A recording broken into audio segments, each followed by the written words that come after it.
All right, this is our 2019 Lytton Estate Petite Sirah. Just a little bit about Petite Sirah. It's one of the varieties you see a lot from us, especially as a complementary variety blended into a lot of our Zin blends like our Lytton Springs and our Geyserville. 100 plus years ago, the farmers who planted the vines out here knew that it was a really good complementary variety for Zinfandel. Gives Zinfandel some weight and structure, a little broader shoulder, some boldness, definitely some tannin structure. We love the Petite Sirah grown on our estate, especially in our Lytton West estate, which is a bit more of a patchwork quilt, a lot more aspects and hillsides and whatnot. So you can do a lot more different things at that part of our ranch. It's grown all in our estate, organically farmed, and it's just a big and beautiful expression of Petite Sirah. Petite Sirah itself, it's kind of a mystery for some parts of the world. Pretty much only grown in California and parts of Australia. Originally it was a cross-pollination of a Syrah and a lesser-known variety called Pelorsan sometime in the 19th century. It was discovered by the botanist who grew it, named Durif. It's another name for Petite Sirah. And you don't see it in a lot of different parts of the world, but we love it here in California, and again, especially with our Zinfandel.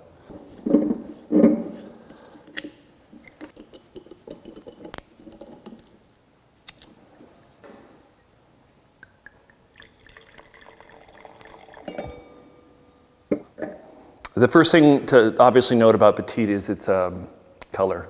It's beautiful, dark, purple color. The nose, it's plum, fig, a lot of dark fruit, a bit of dark chocolate. Some of the bramble that you see in Zinfandel, it's why it complements Zin so well. Medium full-bodied to full-bodied. And the tannins are an interesting aspect of Petite Sirah. A lot of young Petite Sirah will come across as overly tannic. And something that we try to achieve with our Petite Sirah is approachability when it's young, but still have that firmness and structure to age well. The ageability potential of this wine is extraordinary. 10, 15 years easily, even longer. But the tannins are well-coated, well-rounded. They're not really aggressive or bitter or harshly astringent. And we do that by really trying to manage the tannins during harvest and during fermentation. What that means is we'll go through and constantly, daily, a couple times a day, taste the tanks as they're fermenting. And as the skins are macerating in the juice and extracting tannin and color, we'll go through frequently and taste them to see where they're at. And we'll often drain the wine off its skins before it's finished fermenting. 4 or 5 days, we'll often have blocks, especially our older blocks with the really small berries and small clusters.